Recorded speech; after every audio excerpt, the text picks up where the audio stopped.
So if you've been a wedding photographer before, then you've probably also been a coordinator, a planner, an organizer, a locator, lost and found, a pack mule, therapist, decorator, consoler, starving, valet, an endless bladder, and sometimes a bomb diffuser depending on how cordial the family is. I've even had to stand in as the DJ once. But despite all that, if you get this tool right and done really, really well, you can help eliminate a lot of this and make sure that your weddings go very, very smooth.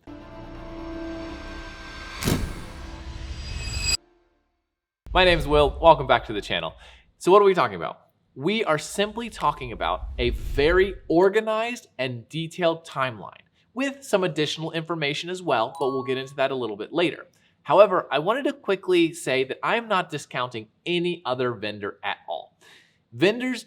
Good vendors at weddings are invaluable. Having a great planner and day of coordinator is amazing. Having good caterers, having good florists, having good people, DJs, venues, all that, having good people at weddings are amazing. However, people do make mistakes, and if we're being real, there are some vendors that aren't as good as others. But again, it is the way of the business. So creating a really detailed and good timeline, even though the planner or coordinator will probably do it as well, this does not, I repeat, does not take the place of a coordinator or a planner. I not stress that enough. I love the planners that I have worked with, and I would not replace them for anything. But having a good photography timeline as well and working it together with the planner or day of coordinator, their timeline, and combining them and making them perfect gets everyone on the same page. So everyone knows what's happening when it's happening and things run smoothly. And in the end, getting the couple to actually enjoy their day, because I'm sure you've heard it where the couple say, wow, that day went super fast, or man, I wish I would have enjoyed my day more. That is your job. Your job is to make sure that all of these little details are not bothering them so they can actually enjoy their day, because it's gonna go faster than they expect. So here is an example timeline. At the top, I just simply put the information of the wedding. So the name of the couple, the location, the date, the estimated attendance, and when sunset is. This is for me. Then the timeline is very detailed. Now remember, this is the photographer timeline. So this is going to start when the photographer arrives. This is why the day of coordinator or planner should be involved in the creation of this so they can work with you to create this, because your timeline starts when you arrive. Their timeline starts when the bride arrives. So here you see 1 o'clock, I arrive. 1 to 1:10, groom and groomsmen shots. At 1:45, photographer goes to bride's room. 2 o'clock, bride details. 2:15, bridal getting ready, the bridal party getting ready. 2:30, bride gets into dress. 2:45, bride and photographer go to first look location. 3 o'clock, first look with groom. 3:15, bridal party photos, so on and so forth. This is organizing every little detail. Now, the bride isn't going to be worried about this. The groom isn't going to be worried about this. This is going to be for you to coordinate everything to make sure you're in the right place at the right time. Quick interjection into the video. If you're a newer photographer, or maybe a photographer that hasn't fully set up your contracting system, your invoicing system, proposals, payments, things like that, there is a really good system that I use. It's called Honeybook. This handles my proposals, my invoicing, my contracts. It handles it all online. It's super professional and very easy to use. I will link it in the description, and I believe they're currently doing a 30% off if you use that referral link. I'm not sure how long that lasts. I've used it for several years now, and it's amazing. It'll help you get way more organized. So you get all the way down, and you have cake, you have changes, you have open dance floor, last song, sparkler exit, private candlelight dance, photographer leaves, AI asking for assistance, all of this good stuff.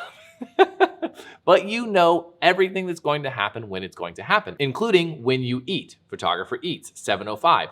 Again, this is so everybody knows when things are occurring and where to find you also. Now, this timeline is completely customizable. Feel free to screenshot this and then create your own and just fill in as needed. All the times are adjustable. Everything is adjustable because every wedding is different.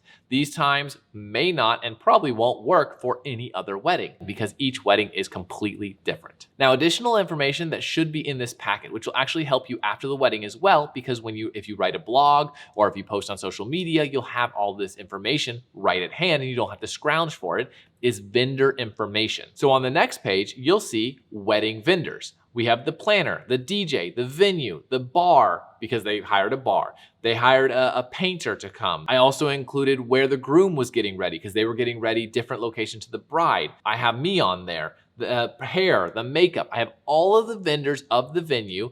And a lot of times I do like to get the Instagrams too. I didn't on this wedding. I got them later. But this helps you stay in contact with those vendors also, so you have a list of them. That way you can tag them later, send them information, and coordinate much easier. And another page that you should have is the bridal party and family. So on this page, I have the bridal party in order of how they're going down the aisle and standing up. So you have the maid of honor and best man, followed by the next two, the next two, the next two. However the order is, that is organized.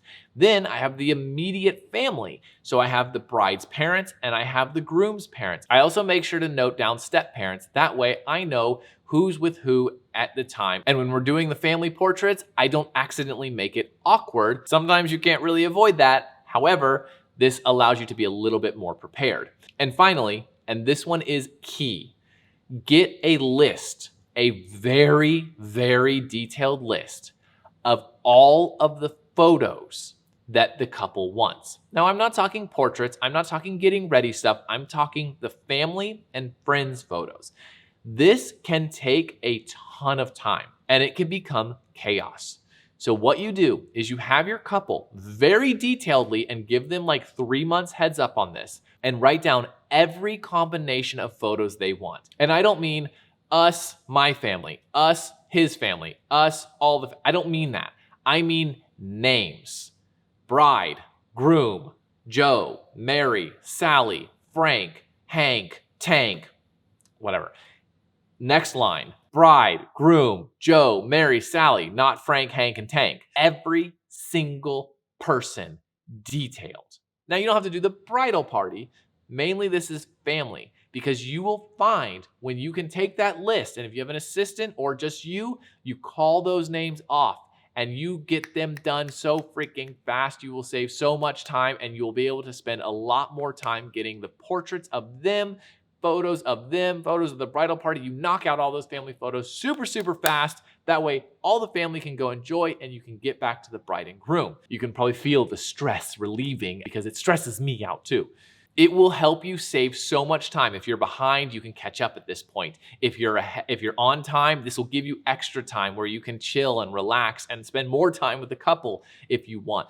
Let me tell you, detailed is key. So build this timeline with your couples and the planner. Make sure you include the planner and coordinator, but build this timeline. Try and get it done about a month prior because things will change. And then you have a finalized timeline, which is super detailed. You know exactly where things are going to be, exactly what's happening, exactly what shots you're going to take for the family hour, and your life will be so much easier. Now, it is a wedding. Things change. Be able to adapt. The timeline that you created is not rule of law. It does not mean if bride and groom say they want an additional picture with blah that it's not on the timeline, it doesn't happen. If the bride and groom want it, it happens. If something needs to adapt or change, you adapt, you change. This entire day is for the bride and groom. What they say goes. The timeline just helps guide things along so things go smoothly. Now, 99 out of 100 times, the timeline's beautiful. Things go smoothly. They love it. You love it. Everyone high fives. Boom. Life's good.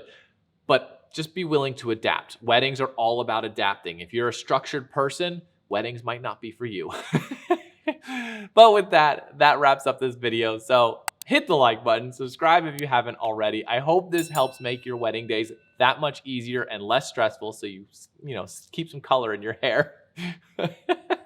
But that's it. So here's a couple of videos you might want to check out. If you have any questions, you know where the comment section is. Check out the description for some cool, fun tips and tricks. But that's it for this video. See you later.